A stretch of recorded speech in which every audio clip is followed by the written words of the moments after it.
नमस्कार, स्वागत है आप सभी का। आप देख रहे हैं एनएमएफ न्यूज। आपके साथ मैं हूं नमिता चौधरी। उत्तर प्रदेश के मुख्यमंत्री योगी आदित्यनाथ ने 1 महीने के अंदर अंदर अपने 3 फैसलों को खुद से पलट लिया है। अब ये उनके ऊपर दबाव है या फिर उन्हें अपनी गलती का एहसास हुआ है या फिर इसके पीछे की क्या वजह है कि वो 3 बड़े फैसले जिन पर योगी आदित्यनाथ डंके की चोट पर आगे बढ़ रहे थे, उन पर खुलेआम बात कर रहे थे, उसको लेकर जनता खुश थी, वो अचानक से क्यों पलट दिए गए। ये 3 फैसले हैं। नजूल भूमि विधेयक पर बैकफुट पर आई है सरकार। दूसरा फैसला डिजिटल हाजिरी को लेकर था, उस पर रोक लगा दी गई है। और तीसरा पंतनगर में जो बुलडोजर की कार्रवाई होनी थी उस पर भी रोक लगा दी गई है। कौन सा प्रेशर बना है योगी आदित्यनाथ पर कि उन्हें अपने इन 3 फैसलों को 1 महीने के अंदर अंदर वापस लेना पड़ा, इसी पर चर्चा करेंगे और समझाएंगे मेरे वरिष्ठ सहयोगी पंकज प्रसून। देखिए नम्रता, सबसे पहले तो ये समझने की जरूरत है कि ये नजुल भूमि होती क्या है। क्रांतिकारियों की जमीन अंग्रेज सरकार जब्त कर लिया करती थी।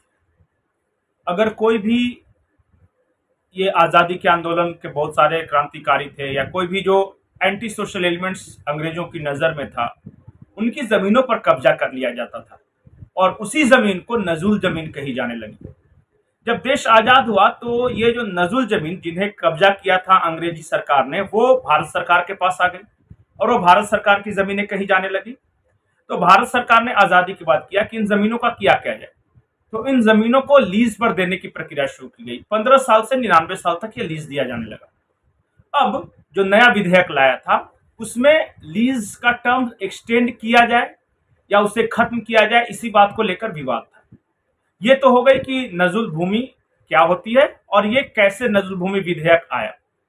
अब इसके अंदर की राजनीति समझिए। बताया ये जा रहा है कि नजुल भूमि विधेयक अधिकारियों ने तैयार किया और विधानसभा आने तक डिटेल्स का पता नहीं चल सका और बहुत अच्छे से मंथन नहीं हुआ सरकार के अंदर। और विधानसभा में जब बहस चल रही थी तो राजा भैया सबसे पहले उठ खड़े हुए, उन्होंने बताया बिंदुवार की क्या है। उसके बाद अनुप्रिया पटेल ने बताया, लेकिन विधानसभा में चूंकि पेश कर दिया गया तो वहां ध्वनिमत से पारित कर लिया गया। लेकिन सरकार के अंदर ही इस बात की चर्चा होने लगी कि कुछ न कुछ तो इस विधेयक में गड़बड़ है और विरोधियों के हाथ में यह हथियार थमाने जैसा होगा। फिर विधानसभा में पारित हो चुका था तो कुछ कर नहीं सकते थे, तो वहीं पर रणनीति बनी भाजपा की। दोनों मुख्यमंत्री उस बैठक में शामिल थे, भूपेश चौधरी शामिल थे और मुख्यमंत्री आदित्यनाथ शामिल थे। वहां तय किया गया कि केशव प्रसाद मौर्य इसे विधान परिषद में माफ कीजिएगा विधान परिषद में पेश करेंगे, क्योंकि विधानसभा के बाद विधान परिषद में ही पास करवाना था। और भूपेंद्र चौधरी जो कि प्रदेश अध्यक्ष है भाजपा के, वही इसे प्रवर समिति में भेजने की मांग करेंगे। इससे क्या हुआ कि कुछ दिनों के लिए टल जाएगा जब तक प्रवर समिति में चली जाएगी और तब इस पर गहन मंथन होगा। इतना ही नहीं, उत्तर प्रदेश भाजपा को एक और खबर मिली थी। खबर यह मिली थी कि समाजवादी पार्टी हो या कांग्रेस, चुपचाप इस विधेयक को जानबूझकर पास करवा रही है और फिर जब ये पास हो जाएगा, जब कानून बन जाएगा, तब उसी कानून का विरोध करने के लिए राहुल गांधी तक को इनवाइट करने की योजना थी। और इसे योगी सरकार द्वारा गरीबों की जमीन लूट, इस तरह का नैरेटिव सेट करने की कोशिश थी फ्यूचर में। और इसकी भनक उत्तर प्रदेश सरकार को लग गई, योगी आदित्यनाथ की सरकार को। तो उससे क्या हुआ कि पेश भी कर दिया, खुद मांग भी कर दिया प्रवर समिति को भेजने की और प्रवर समिति में चला भी गया। तो इसका मतलब कि सांप भी मर गया और लाठी भी नहीं टूटी। तो ये है पूरी रणनीति, राजनीति इस नजुल भूमि विधेयक की। लेकिन सिर्फ यही नहीं, आपने खुद कहा ना कि 3 बार ऐसा, ये तीसरा बार है जो सरकार को अपने कदम पीछे खींचने पड़े। बिल्कुल सही कहा। और इसमें आरोप ये लग रहे हैं कि कुछ अधिकारी हैं जो कि बड़े सलीके से इस सरकार को बदनाम करने की साजिशों में शामिल हैं और भारतीय जनता पार्टी के कुछ विधायकों ने उन्हें समाजवादी अधिकारी कहा है।